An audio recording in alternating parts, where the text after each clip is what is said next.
मित्रांनो, तुम्हाला एक प्रश्न पडला असेल की जगातील सगळ्यात श्रीमंत देश कोणता? तर काळजी करू नका, या व्हिडिओतून तुम्हाला ही माहिती मी देणार आहे। तर या देशाचे नाव सांगण्या अगोदर मी तुम्हाला सांगू इच्छितो, तर हा डाटा आपण GDP पर कॅपिटा यावरून काढलेला आहे। तर जगातील सर्वात श्रीमंत देशाचे नाव आहे लक्झेंबर्ग।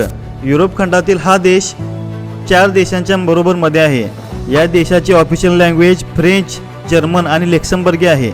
या देशाचे क्षेत्रफळ 2586 किलोमीटर स्क्वेअर आहे आणि लोकसंख्या ही 6,72,000 एवढी आहे, म्हणजेच आपल्या पुणे शहरा एवढी आहे। या देशाला एवढे श्रीमंत का मानले जाते? कारण या देशाची GDP पर कॅपिटा आहे $1,35,705 US। या देशाचे बस, ट्रेन, पब्लिक ट्रान्सपोर्ट सेवा विनामूल्य आहेत। या देशामध्ये ॲव्हरेज महिन्याचा पगार 5,60,000 ते 6,50,000 एवढा आहे। तर ही आहे जगातील सर्वात श्रीमंत देशाबद्दल माहिती ऐकून कसं वाटलं हे नक्कीच सांगा आणि चॅनलला सबस्क्राईब करायला विसरू नका।